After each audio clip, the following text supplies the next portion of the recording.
acuerdan que yo les tenía una historia pendiente? Bueno, pues aquí va. Les voy a contar del día que un docente me dejó encerrada en un salón de clases. Bueno, eso fue por allá cuando yo tenía como 13 años, estaba como en séptimo grado de bachillerato. Y yo me acuerdo que en esa época Bogotá llovía mucho, o sea, llovía demasiado, más que ahora. Y yo tenía solamente un uniforme de diario y un uniforme de educación física. El día anterior habíamos tenido una actividad lúdica en el colegio, nos habían hecho ir en sudadera.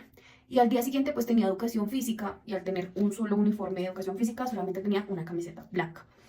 Ese día yo debajo del uniforme me puse, fue colmo de maleza, un esqueleto de color rosado. Y ese día, justo ese día, el profesor hizo revisión de uniforme. Bueno, me comió un paso. Y es que como había llovido y no tenía camisa, mi mamá me hizo una notica. Ella me escribió una notica indicando que pues me excusaran, que no había podido llevar la camiseta porque pues estaba mojada porque había llovido muchísimo en Bogotá y no se había secado. O sea, sí se había lavado, pero no se había secado. Y en esa época, pues nosotros no teníamos secadora, ¿no? Yo no sé ni siquiera sabía que era una secadora. Era la única de todo el salón que no llevaba la camiseta blanca. De resto yo llevaba toda. Y el profesor por no llevar la camiseta blanca, sin ni siquiera dejarme explicarle, mostrarle que se tenía la nota en la agenda. En esa época pues se manejaba la agenda escolar, donde pues uno hacía anotación. Este señor ni siquiera me dejó hablar, ni siquiera me dejó explicar, ni siquiera me dejó decir nada. Solamente me dejó encerrada.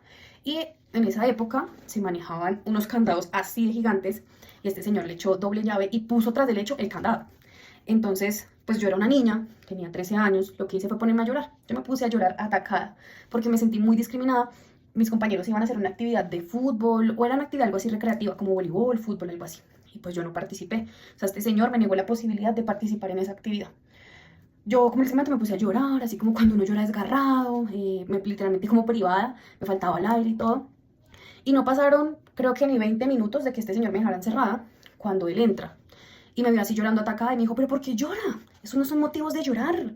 Las personas no tienen por qué llorar por esas bobadas. Y pues yo estaba súper mal, yo estaba súper atacada y llore, llore. Y a mí me dio mal genio. Y como digo yo, se me salió el apellido. Entonces yo me paré y le contesté y le dije, a mí me respeta. Le dije, respéteme porque es que usted no me conoce.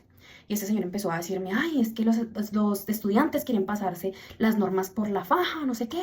Bueno, ese tipo estaba súper rebotado. Yo la verdad, es la hora que ni sé por qué. Y me dijo, ay, eso, vaya, dígale a su mamá, vaya, cuéntele a su mamá y a su papá para que vengan a armar problema. Y yo de una vez les voy a decir la clase de hija que tienen. Y yo, pues, era una niña, yo llorando mal, no le contestaba nada. No tenía tanta noción del tiempo, pero como a los media hora, le pongo yo, entraron mis compañeros al salón. Cuando ellos entraron, pues la mayoría me vieron llorando así mal, o sea, muy mal, yo lloré muchísimo. Y este señor no fue capaz ni siquiera de decirme, déjeme ver la nota o qué pasó, nada. O sea, no me preguntó absolutamente nada, si me había pasado algo, nada. A lo que muchos compañeros, pues, unos se burlaron, porque como les comento, a mí me hacían bullying. Otras compañeras sí, ven, tranquila, ¿qué te pasó? No, no llores por eso, no te preocupes, y como tratando de darme ánimos. Esas compañeras que, como les comento, pues estuvieron pendientes al de mí, le comentaron a la líder del curso. En ese momento la líder del curso fue, me llamó y me preguntó qué había pasado, que porque yo no había llevado la camiseta blanca. Yo pues, le conté que había llovido, que mi mamá me había dejado una notica, porque pues el día anterior habíamos tenido la actividad, la directora sabía, la directora de curso. Ella pues llamó al profesor, le dijo, venga docente, ¿cómo así? ¿Cómo usted va a dejar encerrada a una estudiante donde hubiera habido un temblor, un terremoto? Usted sabe que, pues, ¿quién saca a esa muchacha de ahí? De ese salón encerrada y sola. Donde le hubiera pasado ella algo dentro del salón, pues, ¿qué? La responsabilidad de él. O sea, la profesora así como que lo regañó. Dijo como que, pues, mal hecho, que eso no se debía hacer. A lo que el profesor me dijo, ay, no, que yo no sabía nada de la nota, que no, que yo no le había dicho nada de la nota, o sea, ni siquiera me había dejado hablar, ni siquiera me había dejado decirle, venga, pasó esto, pasó lo otro.